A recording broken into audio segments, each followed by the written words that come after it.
In first part of kinematics of particle, we have discussed about rectilinear kinematics, which are continuous motion and erratic motion. Now, we will talk about the motion of a projectile. For the trajectory of the particle, we will use XY coordinate system. The particle's initial and final velocities are represented in terms of their X and Y components, and the acceleration of gravity acts downward. Since air resistance is neglected, the only force acting on the projectile is its weight, and it causes projectile to accelerate downward with gravitational acceleration. Gravitational acceleration is represented with g. G is equal to 9.81 meter per second square or 32.2 feet per second square. Motion of a projectile is defined with kinematic equations. In horizontal motion, the horizontal velocity doesn't change along the motion, which means that Vx is equal to Vx0. The displacement is specified with x. X is equal to x0 plus Vx0t. We have stated that the only force acting on the projectile is its weight, and therefore it accelerates downward with gravitational acceleration. In vertical motion, we have three main equations. Vy is equal to Vy0 minus gt. Vy is y component of the velocity. Vy0 is the y component of the initial velocity, v0. Y is equal to y0 plus Vy0t minus 1/2 gt square. Y defines the vertical displacement. Y0 is the initial vertical displacement. Vy square is equal to Vy0 square minus 2g y minus y0, and the maximum height of the projectile is defined with h max, which is equal to Vy0 square over 2g. Now we will solve a question in order to understand the motion of a projectile better. The projectile is thrown in the air with a speed of 8 meters per second and at an angle 30 degrees with the horizontal. Determine the distance it must travel along the path to reach its highest point B. What we have been asked is the displacement S from point A to B. Since the projectile is thrown to the air with a velocity of 8 meters per second and at an angle 30 degrees with the horizontal, we need to first calculate x and y components of the initial velocity Va0. Vax0 is the horizontal component of the initial velocity. Vay0 is the vertical component of the initial velocity. Vax0 is equal to Va0 times cosinus 30 degree, which is equal to 6.93 meter per second. Vay0 is equal to Va0 times sinus 30 degree, which is equal to 4 meter per second.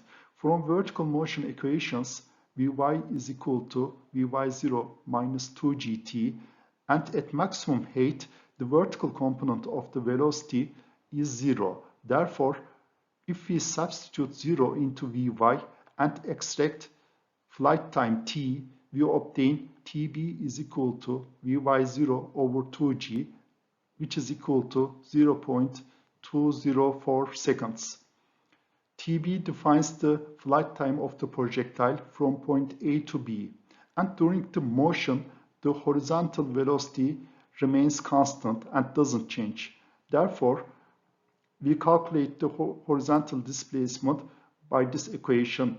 Xb is equal to x0 plus Vax0t, which is equal to 1.41 meter. We found the horizontal displacement as 1.41 meter, and we need to calculate also the vertical displacement. From vertical motion equations, Yb is equal to y0 plus Vy0t minus 1/2 gt square.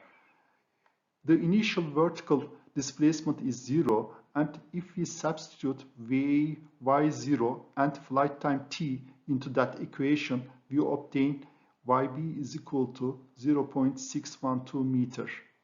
The displacement along the path from point A to B is calculated by taking square root of xb square plus yb square, which is equal to 1.54 meter.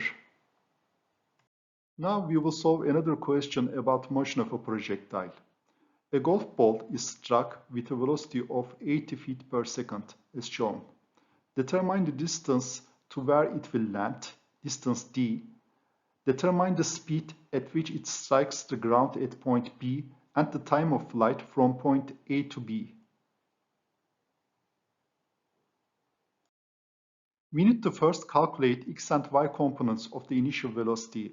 The golf ball is struck with an angle of 45 degrees with the inclined plane, and the angle between inclined plane and horizontal is 10 degrees. Therefore, the golf ball is struck with an angle of 55 degrees in total with the horizontal.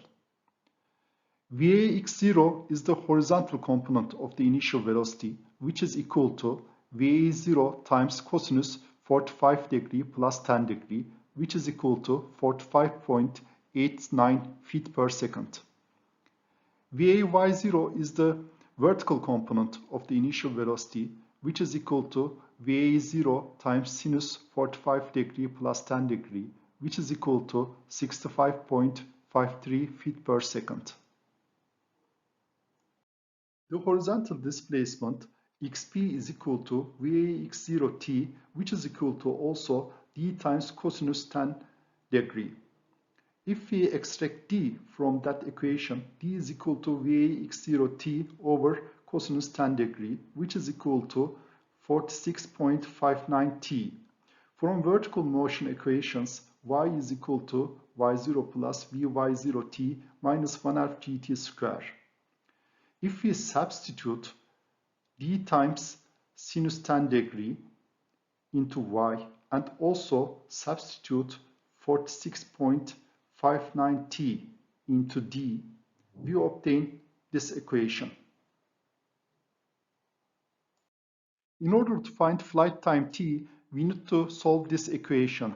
T could not be 0, therefore, if we solve this equation, we obtain t is equal to 3.57 seconds, and d was 46.59 t, and if we substitute this t into that equation, we obtain d as 166.33 feet.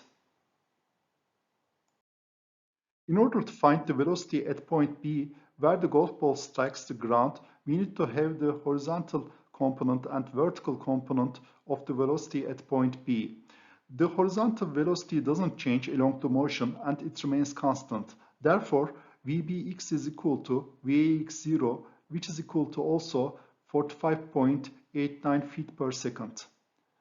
From vertical motion equations, the vertical component of the velocity Vby is equal to Vy0 minus 2gt.